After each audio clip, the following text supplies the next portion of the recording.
Estúdios, o professor Luiz Carlos Molion, que é diretor do Instituto de Ciências Atmosféricas da Universidade Federal de Alagoas. Professor, obrigado pela sua presença aqui nos estúdios da Jovem Pan Online. Também participa da nossa conversa a meteorologista da Jovem Pan, também jornalista, Aline Ribeiro. Professor, eu queria começar falando de um assunto que o mundo inteiro discute, que é a questão do tão conhecido, tão falado aquecimento global. O senhor é de uma corrente que vai num sentido um pouco diferente desse sentido que já se convencionou aí divulgar, até pela própria imprensa mundial. Queria que o senhor começasse a nossa conversa falando sobre isso. De maneira geral, o clima não está aquecendo como todo mundo tem propalado? Essa não é uma realidade, pelo que os estudos, pelo que o senhor tem analisado até então? Pois é, André, na realidade eu já comecei essa luta já há 20 anos, né? O primeiro artigo publicado foi em 1990, eu tenho artigo publicado na revista Ciência Hoje, 1995, sobre o assunto, onde já naquela época tenho mostrado que todos os indicadores levam a um resfriamento global para esses próximos 20 anos. Por que eu digo isso? Primeiro, porque a nossa fonte de energia é o Sol. O Sol tem um ciclo de 90 anos, atingiu um máximo no início da década de 50, final da década de 50, início da década de 60, e de lá para cá vem declinando. Segundo, os oceanos, que constituem 71% da superfície terrestre, e são o grande reservatório de calor, não só de calor, mas de carbono também, eles estão esfriando. Hoje nós temos boias à deriva, são mais de 3.200 boias, que mostram que os oceanos estão perdendo calor. Não pergunte qual a razão, porque ainda a gente não sabe. Mas dois grandes controladores climáticos, o Sol e os oceanos, estão indicando que nós estamos indo para um resfriamento, que não é a primeira vez que acontece, né? Os estudos que nós fizemos mostram, por exemplo, que o Oceano Pacífico ele passa por períodos de aquecimento e resfriamento. Cada período de aquecimento e resfriamento dura da ordem de 25, 30 anos, de tal forma que o ciclo todo entre um aquecimento e um resfriamento dá da ordem de 50 a 60 anos. Isso foi chamado de oscilação decadal do Pacífico. De 1947 até 1976, o Pacífico esteve frio. E isso causou um resfriamento global, a ponto de, no meio da década de 70, 74 a 75, os cientistas achavam que nós estávamos já no início de uma nova era glacial. Depois o Pacífico, a partir de 1977, começou a se aquecer. E aí o clima também começou a se aquecer. Você vê a coincidência, o oceano resfria, o clima resfria, o oceano aquece, o clima aquece. E até 1998, que foi o final desse aquecimento do Oceano Pacífico, e a partir de 99 os oceanos estão esfriando. Então eu não tenho dúvida nenhuma que nós vamos partir para um novo resfriamento para esses próximos 20 anos. O Sol está no mínimo e os oceanos estão perdendo calor. E como isso já aconteceu no passado, eu sempre tenho sugerido que a gente utilize, Aline, esses dados do período de 47 a 76 para ter uma ideia do que vai ocorrer agora nesses próximos anos. Quer dizer, nós já temos registros, são dados, não é coisa forjada por modelo climático, né? Nós já temos a observação, nós sabemos como foi o sul do país nessa época, a frequência de geadas secas, as tempestades severas na primavera. E como isso já ocorreu, então a gente pode imaginar que o clima resfriando, associado aos oceanos em resfriamento, vai nos proporcionar um clima, André, semelhante àquele do período de 47 a 76. Quer dizer, a medição acontece em ciclos, né? Vamos dizer que são ciclos, porque ciclo você pensa em algo que tem um período de tempo fixo. Mas como o clima é muito complexo, né? Há até uma teoria de um físico dinamarquês, Henrik Svensmark, não sei se você ouviu falar, em que ele defende que raios cósmicos galácticos, que são produzidos pelas explosões das supernovas, chegam em maior quantidade quando o Sol está num período de baixa atividade. O Sol estando num período de baixa atividade, o campo magnético solar é mais fraco e esses raios cósmicos, que são partículas de alta energia, eles entram. Quando eles entram, eles produzem mais nuvens baixas. E as nuvens baixas, elas tendem a funcionar como um guarda-sol, elas refletem mais radiação solar de volta para o espaço e haveria uma tendência de resfriar o planeta. Então você vê que o clima realmente é muito complexo. Ele depende de fatores externos ao planeta, como a atividade solar, como raios cósmicos. E depende de fatores internos, como armazenamento de calor nos oceanos, cobertura de nuvens, que é muito importante, né, como controlador do clima. Então, não se resume apenas ao CO2. O CO2, na realidade, a sua contribuição ela é ínfima. Hoje nós não teríamos condições de medir qual seria a contribuição da concentração do CO2, do dióxido de carbono ou gás carbônico, qual seria a sua contribuição para o clima. O que acontece é que toda essa corrente do pessoal que defende o aquecimento global, ela está baseada em modelos matemáticos, modelos de clima. Não, o modelo de clima, o que é? É um programa de computador, né? Um programa de computador. Tenta colocar dentro dele todos os processos físicos que controlam o clima. E as interações entre eles, por exemplo, evapora mais, forma mais nuvem. Então essas coisas são complicadas. E os modelos são feitos por pessoas. Então se a pessoa já tem na mente que ele tem que colocar o CO2 para absorver mais, para aquecer mais, se não aumentar o CO2, então o modelo não dá resultado esperado, porque é feito por pessoas. Meu caro internauta, CO2 não é poluente. Você aprendeu isso na escola, tá? No primário, como a gente chamava antes, né? Ensino básico fundamental, 4º, 5º ano, que diz que o CO2 é o gás da vida. Você imagina uma hipótese absurda que esse pessoal em Copenhague conseguisse acabar com o CO2 do planeta? Acabaria a vida. Por quê? Porque nós e os animais não produzimos a comida que a gente consome. Quem o faz são as plantas. Elas retiram esse vilão, esse poluente que é o CO2 da atmosfera e através de um processo chamado fotossíntese, produzem amidos, açúcares, fibras e nós nos alimentamos disso. Todos os ensaios agronômicos feitos até agora mostram que se você dobrar a quantidade de CO2 em plantas como soja, milho, trigo, até cana-de-açúcar, a produtividade aumenta de 30% a 50%. Então, CO2 é benéfico para a humanidade. Quanto mais CO2 tiver, maior a produtividade das plantas, dos cereais, e o CO2 não controla o clima global. E professor, e o tal do efeito estufa, né? Que é um fenômeno, obviamente, que está restrito às cidades, onde há poluição de escapamento de carro, monóxido de carbono, as indústrias, as fábricas. Qual é nessa parcela, qual é a culpa dessa poluição? Ela realmente causa um aquecimento do clima?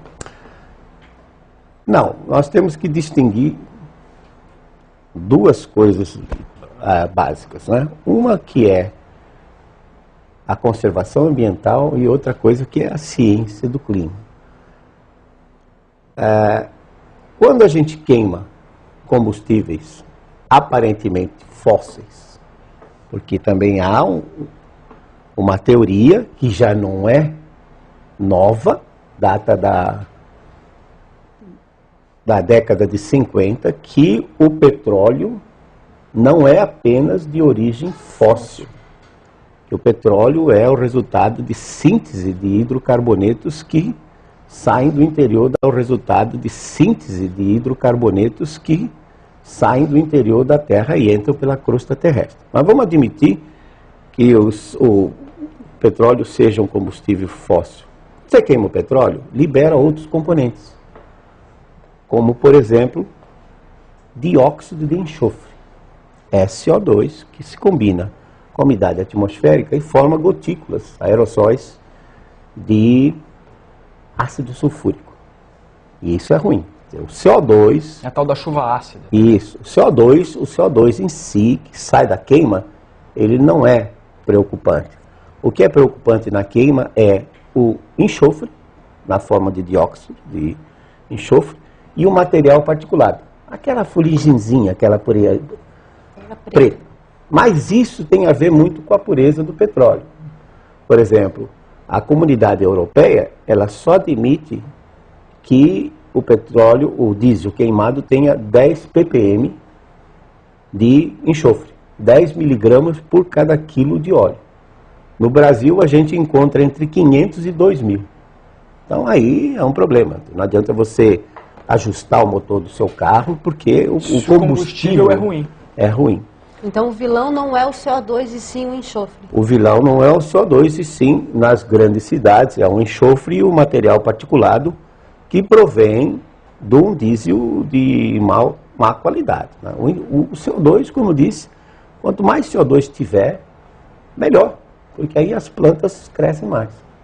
Professor, até uma cena que já ficou clássica é as televisões mostram os documentários, o urso em cima de uma ilha, a jangada de gelo, em que as geleiras estão derretendo, isso está aumentando o nível dos oceanos, isso vai acabar com as cidades. Queria que o senhor falasse sobre isso também. Nós temos registros históricos de expedições que foram já em 1850, depois 1922, 1923, ao Ártico, para ver por que o Ártico estava degelando. Então, o degelo do Ártico, ele é normal. O que acontece é que a entrada do Oceano Ártico, ela é pelo Oceano Atlântico. Existe uma pequena ligação com o Oceano Pacífico, chamado Estreito de Bering, mas por lá sai muito pouca água, entra muito pouca água. A grande entrada e saída de água é no Atlântico Norte. E ao longo desses anos, por exemplo, houve um grande degelo entre 1938 e 1942, isso está muito bem documentado, porque foi o período da guerra, e eles trafegavam constantemente no Ártico, que naquela época estava sem gelo. Depois, o gelo começou a crescer de novo. E agora, em 2007, ele atingiu uma redução da ordem de 3 milhões de quilômetros quadrados. Mas, se você for olhar os dados de 2009, setembro de 2009, que terminou esse verão no hemisfério norte, você vai ver que ele já se recuperou bastante. Inclusive, a cobertura de gelo está até maior do que estava em 2005. Qual é o grande enigma disso? Um fenômeno natural, que é a entrada de correntes marinhas mais aquecidas por debaixo do gelo flutuante. Quem é o responsável por isso? É um ciclo lunar que não está nos livros, que ninguém fala sobre ele, de 18,6 anos, quase 19 anos, em que é a precessão da órbita da Lua em torno da Terra. Essa precessão, então, leva 18,6 anos para ser completada. Quando ela está no máximo, como ocorreu agora entre 2005 e 2007, a força gravitacional da Lua faz com que os oceanos, até aproximadamente 40 graus norte, 40 graus sul de latitude, fiquem mais elevados. Pasme você, da ordem de 10 a 12 centímetros. Então, esse desnível entre o oceano, vamos chamar tropical, e o oceano polar, acelera as correntes marinhas, elas levam mais calor, entram por debaixo do gelo, e o internauta sabe que no gelo, 1/10 do gelo está fora da água e 9/10 está embaixo. Quando ele começa a derreter o gelo que está embaixo, aquela parte de baixo não dá mais sustentação para a parte aérea da geleira e a geleira cai. E note, gelo flutuante não aumenta nível de mar. Se você voltar para aquele documentário do Al Gore, uma verdade inconveniente. Uma verdade inconveniente, que na realidade deveria ser chamado de muitas mentiras convenientes. porque já houve internautas que encontraram 35 erros naquele documentário, que ganhou o Oscar e deu até depois o prêmio Nobel da Paz, né, para o Al Gore. O Al Gore disse que o nível do mar vai subir de 20 pés. Pé é uma unidade inglesa, que corresponde a 30 centímetros. 20 vezes 30, 600 centímetros. 6 metros é o que o Al Gore disse que vai acontecer. E a gente não vê, até hoje, nada que comprove o aumento do nível do mar. É interessante, eu poderia até ter trazido para vocês, mas posso mandar depois. O capitão Sir James Clark Ross, que foi um dos exploradores da Antártica e da Austrália, ele estava na Tasmânia e ele mandou um marinheiro gravar, não sei o que deu na cabeça dele, ele mandou o marinheiro gravar o nível do mar. Ele fez um sinalzinho assim, uma reta, com um Vzinho, como a gente usa em hidrologia. 1841, André. O nível do mar continua naquela mesma marca. Então não há aumento no nível do mar. Porque o IPCC, o painel intergovernamental de mudanças climáticas, diz que o nível do mar subiu 3,4 milímetros de 93 até 2006. Tá bom, vamos fazer as contas, internauta. De 1993 até 2006 são 13 anos. Vamos botar 14 anos. Vezes 3 milímetros, vai dar quanto? 40 milímetros. 40 milímetros, é 4 centímetros. Agora, se eu colocar um gráfico em que na escala aqui eu tenho milímetros, aí parece um gráfico assim que o nível do mar vai subindo assustadoramente. Mas quando você olha a unidade, 40 milímetros, 4 centímetros. Eu acabei de dizer que a Lua pode fazer o mar oscilar da ordem de 12 centímetros, portanto está perfeitamente dentro da variação. Até 2006. Agora a Lua chegou naquele pico, que aliás, diga-se de passagem, Aline, causou muito estrago na costa brasileira. Mudança, para quem gosta de estudar essa parte de formação de costa, né? Causou um estrago violento. Lá em Maceió mesmo, ela tampou, temos 2 lagoas que saem, uma saída só para o mar. Ela tampou aquela saída e abriu uma outra. Professor, agora e as cidades? O próprio litoral brasileiro tem gente dizendo que as cidades que o mar está avançando, que a área de recuo da praia tem diminuído. Como é que se explica isso, se o mar não está subindo? Olha, medir nível de mar é complicado. Por quê? Porque o nosso planeta, ele é um planeta sólido, porém não é um sólido contínuo, um sólido rígido. Ele é formado de 20 grandes placas, as chamadas placas tectônicas. E essas placas se movimentam. Então, quando uma placa afunda, se eu tiver um marégrafo que está ligado a ela, esse marégrafo, a placa vai afundando, esse marégrafo vai afundar também e vai indicar que o nível do mar está subindo. Por outro lado, na outra ponta, apareceria um marégrafo dizendo que não, que está diminuindo o nível do mar. Então há uma necessidade de, ao se fazer os cálculos do nível do mar, de levar em conta esse movimento das placas tectônicas. Por exemplo, o Brasil está em cima de uma placa que tem mais ou menos 9.000 quilômetros de extensão, até metade do Oceano Atlântico, quase próximo da costa da África. Se essa placa ela afundar de 1 grau só, em termos de ângulo, 1 grau, o nível do mar pode subir da ordem de 20 centímetros na nossa costa. Então não é que a quantidade de água no mar aumentou, não. O que ocorre é que com esses movimentos sísmicos, às vezes em outras partes está retrocedendo. Então o fato de que às vezes a costa está sendo modificada, pode ser um problema de correntes marinhas, o fato de estar afundando um pouquinho, pode ser um problema de movimento de placa. Nós não conhecemos muito bem isso. Agora, com essa parafernália que nós temos aí, GPS e tudo mais, vai dar para acompanhar melhor isso. Mas eu queria voltar a um ponto que é extremamente importante, que é, por exemplo, o caso da cidade de São Paulo. Essas chuvas de agora, que tem dado esses alagamentos, e muita gente tem dito que essas chuvas também são devidas ao aquecimento global. Não tem nada a ver? Não. Nós temos um gráfico que nós preparamos para vocês, um lançamento inédito, em que nós estamos estudando 20 postos pluviométricos da cidade de São Paulo, e aí está, né, no ar, e pegamos a Estação da Luz, que tem dados desde 1888, quando ela começou a ser construída. Aí então você, internauta, está anotando por década, desde 1891 até 1990, 1901 a 1910, e assim por diante até o ano 2000. Você nota que aquela barra rosinha no meio de tudo é 1941 a 1950. Veja que naquele período, naquela década, o número de chuvas superiores a 30 milímetros no período de janeiro a março, que é o nosso mais crítico, né? Ele foi muito superior a todos os outros até o ano 2000.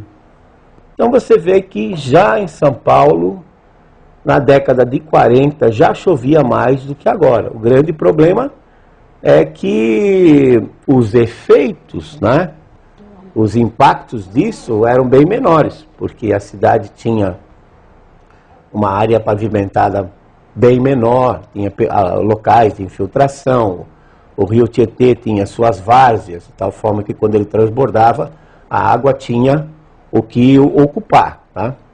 Então vocês veem que não é um problema da natureza em si, porque antes já chovia tanto quanto chove agora. Da desocupação ordenada. Exatamente. É o fato das pessoas hoje estarem ocupando espaços geográficos não apropriados, indivíduos, né? E também o fato de que nós temos hoje uma grande superfície impermeabilizada.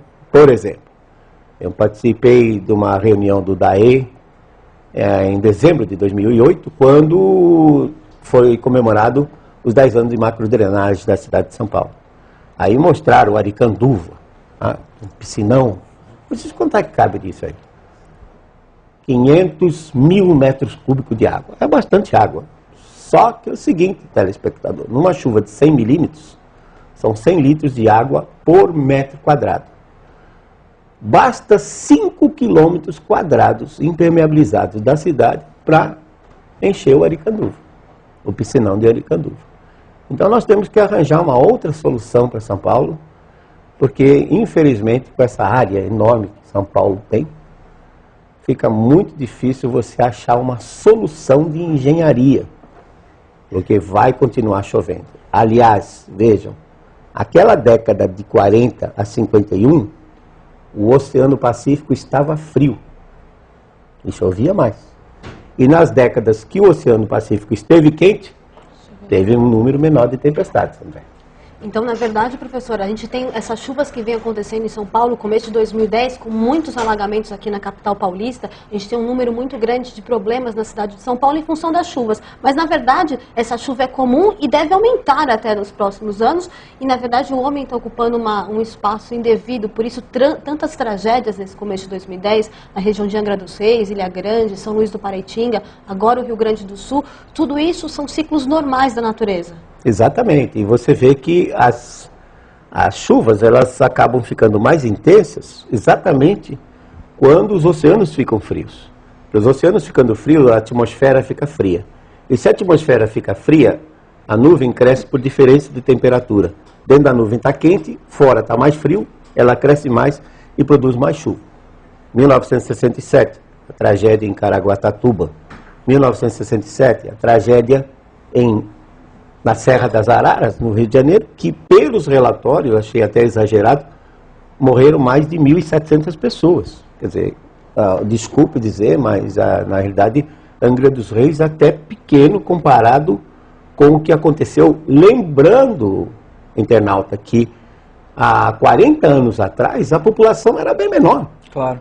Então, o grande problema que nós temos hoje, com relação à conservação ambiental, é o aumento populacional. Quer dizer, hoje, um fenômeno da mesma intensidade, ele provoca um impacto muito maior sob o ponto de vista social, sob o ponto de vista material, comparado com o que era 50, 60 anos atrás. É claro que se eu digo que o homem não interfere no clima global, e isso choca muita gente, eu não estou dizendo que nós temos que sair por aí destruindo o ambiente, não. Acho que o Brasil tem um problema sério, que é o desmatamento, e se na lei climática que o presidente sancionou agora em dezembro, em que o Brasil se propõe voluntariamente a reduzir 36% a 38% das emissões, sob o ponto de vista de clima, reduzir CO2 não adianta nada. Como disse, CO2 não controla o clima. Mas se essa lei for aplicada à redução do desmatamento, ótimo. Quer dizer, indiretamente, ela resolve um problema que é terrível, porque a maior biodiversidade desse planeta está na floresta amazônica. Acho que em termos de inseto nós não conhecemos 10% dos insetos que existem lá.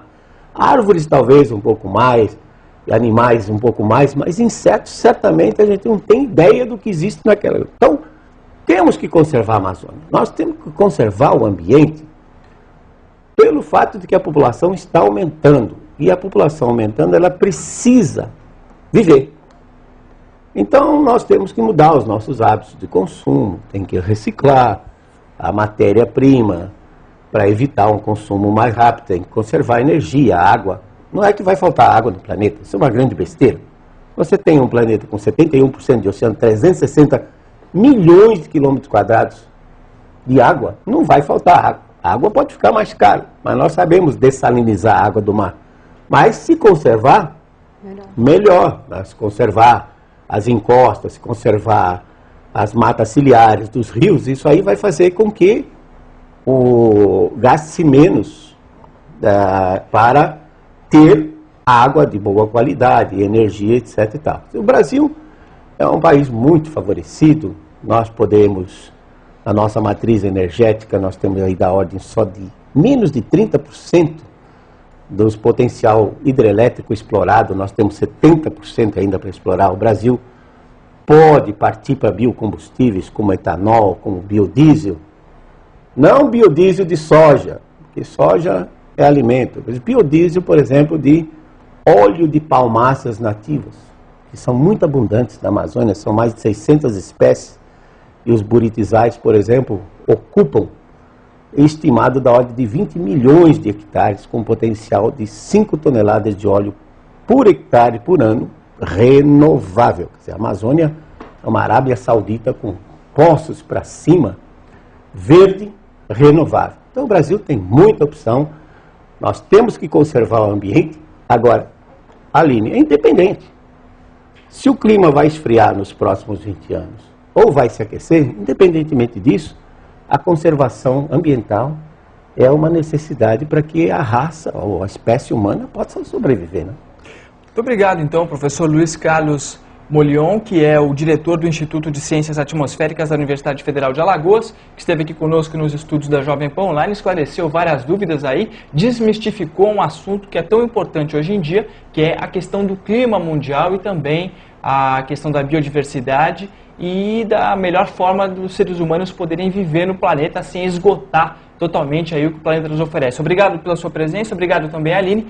Você, internauta da Jovem Pan, fique conosco na Jovem Pan Online, onde você encontra a melhor informação da internet.